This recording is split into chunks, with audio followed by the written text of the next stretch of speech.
വളരെ എളുപ്പത്തിൽ വേഗത്തിൽ തയ്യാറാക്കാവുന്ന നല്ലൊരു മോരുകറി.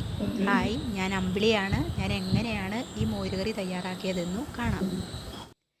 ഇതിനായി ഒരു ചെറിയ കഷ്ണം കുമ്പളങ്ങ ഞാൻ ചെറുതായി നുറുക്കിയെടുത്തിട്ടുണ്ട്. 1.5 കപ്പ് തൈര് ഇതിനു വേണ്ടി എടുത്തിട്ടുണ്ട്.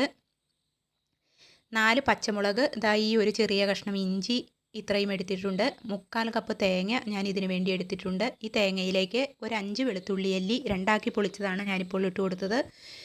ഇതിലേക്ക് ഒരു അര ടീസ്പൂൺ ജീരകം ഇട്ട് കൊടുത്തിട്ടുണ്ട്. നല്ല ജീരകമാണ് ഇതിനു വേണ്ടി എടുത്തിരിക്കുന്നത്. പച്ചമുളക്, ഇഞ്ചി എന്നിവ അരിഞ്ഞ് കുമ്പളങ്ങയിലേക്ക് ചേർത്ത് കൊടുത്തതിന് ശേഷം ഇതിലേക്ക് 3/4 സ്പൂൺ മുളക് പൊടിയാണ് ചേർത്ത് കൊടുത്തത്. 1/4 സ്പൂൺ മഞ്ഞൾപ്പൊടിയും ഞാൻ ഇതിലേക്ക് ചേർത്ത് കൊടുത്തു. എൻ്റെ സ്പൂൺ ഒരുപാട് വലുതല്ല, ആ സ്പൂണിൽ 3/4 സ്പൂൺ മുളക് പൊടിയാണ് ഞാൻ ചേർത്തിരിക്കുന്നത്. കുമ്പളങ്ങ കഷ്ണങ്ങൾക്ക് ആവശ്യമായ ഉപ്പ് ചേർത്ത് കൊടുത്തു. ഇവയെല്ലാം നന്നായി ഇളക്കി യോജിപ്പിച്ചതിന് ശേഷം 1/2 കപ്പ് വെള്ളം ഇതിലേക്ക് ചേർത്ത് കൊടുത്ത് അടുപ്പത്ത് വേകുന്നതിനായി വെച്ചു. ഇത് വെന്തു വരുന്ന സമയം കൊണ്ട് തേങ്ങയും വെളുത്തുള്ളിയും ജീരകവും ഞാൻ നന്നായി മിക്സിയിൽ അരച്ചെടുത്തു. ആദ്യം എടുത്തു വെച്ചിരിക്കുന്ന 1.5 കപ്പ് തൈര് ഞാൻ മിക്സിയിൽ അടിച്ചെടുത്ത് വെച്ചിട്ടുണ്ട്. ഇത് കുമ്പളങ്ങ കഷ്ണങ്ങൾ വെന്ത് വെള്ളം ചേർന്ന് കഴിഞ്ഞപ്പോൾ അതിലേക്ക് തേങ്ങയുടെ അരപ്പ് ചേർത്ത് കൊടുത്തു. ഞാൻ ഈ തേങ്ങയിലും വളരെ കുറച്ച് വെള്ളം മാത്രം ഉപയോഗിച്ചാണ് അരച്ചിരിക്കുന്നത്. അതുകൊണ്ട് ഞാൻ ഇതിലേക്ക് ഒരു 1/2 കപ്പ് വെള്ളം ഈ തേങ്ങയുടെ അരപ്പിൻ്റെ കൂടെ ചേർത്ത് കുമ്പളങ്ങ കഷ്ണങ്ങളിലേക്ക് ചേർത്ത് കൊടുക്കുകയാണ്. പച്ചവെള്ളം തന്നെയല്ല ചേർത്തത്, തേങ്ങയുടെ അരപ്പിൻ്റെ കൂടെയാണ് 1/2 കപ്പ് വെള്ളം ചേർത്ത് കൊടുത്തത്. ഇനി ഇത് നന്നായി തിളച്ച് വരട്ടെ. ഈ സമയം നമുക്ക് കടുക് വറുക്കുന്നതിനുള്ള സാധനങ്ങൾ റെഡിയാക്കി വെക്കാം. ഞാനൊരു 3 ഉണക്കമുളക് നുറുക്കിയെടുത്തിട്ടുണ്ട്. കുറച്ചധികം ചുവന്നുള്ളി എടുത്തിട്ടുണ്ട്. ഒരു ചെറിയ കഷ്ണം ഇഞ്ചിയും നുറുക്കിയെടുത്തിട്ടുണ്ട് ചെറുതായി. ധാരാളം കറിവേപ്പില എടുത്തിട്ടുണ്ട്. ഇത് നന്നായി തിളച്ച് ചാറ് കുറുകി വന്നിരിക്കുകയാണ്. ഇതിലേക്ക് തൈര് ഒരു വശത്തു കൂടി വളരെ പതുക്കെ ചേർത്ത് കൊടുത്തു. തൈര് മുഴുവനായും ചേർത്തതിന് ശേഷം മാത്രം ഒരു വശത്തേക്ക് പതുക്കെ ഇളക്കി കൊടുക്കുക. ഒരു കാരണവശാലും മോരുകറി സ്പൂണിട്ട് അങ്ങോട്ടും ഇങ്ങോട്ടും ഇളക്കരുത്. ഒരു വശത്തേക്ക് മാത്രമേ ഇളക്കി കൊടുക്കാവൂ. അതും വളരെ പതിയെ വേണം ഇളക്കി കൊടുക്കാൻ.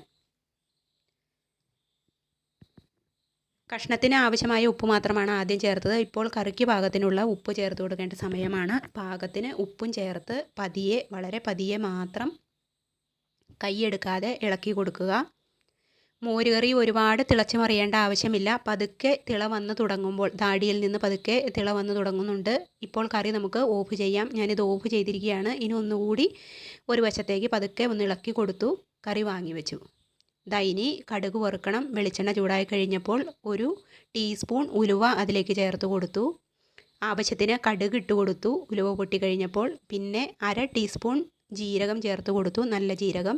അരിഞ്ഞു വെച്ചിരിക്കുന്ന ചുവന്നുള്ളിയും ഇഞ്ചിയും ചെറുതാക്കി നുറുക്കിയത് അതിലേക്ക് ചേർത്ത് കൊടുത്തു. ഇനി ഒന്ന് നന്നായി വഴറ്റിയതിന് ശേഷം അതിലേക്ക് ഉണക്കമുളക് ചേർത്ത് കൊടുത്തു. ഈ വറക്കുന്ന കടുക് വറയാണ് ഈ മോരുകറിയുടെ രുചി. ഉള്ളി നല്ല ബ്രൗൺ കളറിലേക്ക് വന്നപ്പോൾ കറിവേപ്പില ചേർത്ത് കൊടുത്തു. ഇനി ഞാനിതിലേക്ക് ചേർത്ത് കൊടുക്കുന്നത് ഒരു 1/4 ടീസ്പൂൺ കായത്തിൻ്റെ പൊടിയാണ്. കായത്തിൻ്റെ പൊടി ചേർത്ത് കൊടുത്ത് നന്നായി ഒന്ന് ഇളക്കിയതിന് ശേഷം ഇനി ഞാനൊരു 1/2 സ്പൂൺ മുളക് പൊടി ഇതിലേക്ക് ചേർത്ത് കൊടുക്കുന്നുണ്ട്. ഇപ്പോൾ ഞാൻ സ്റ്റൗ ഓഫ് ചെയ്തു.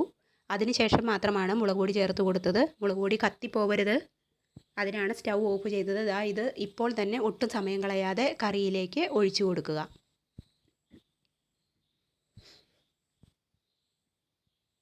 ഇനി ആദ്യം പറഞ്ഞ പോലെ തന്നെ വളരെ മെല്ലെ ഒരു വശത്തേക്ക് മാത്രം കറി ഇളക്കുക. നമ്മുടെ മോരുകറി ഇവിടെ റെഡിയാണ്. ഞാനിത് വേറൊരു പാത്രത്തിലേക്ക് പകർത്തി വെച്ചു.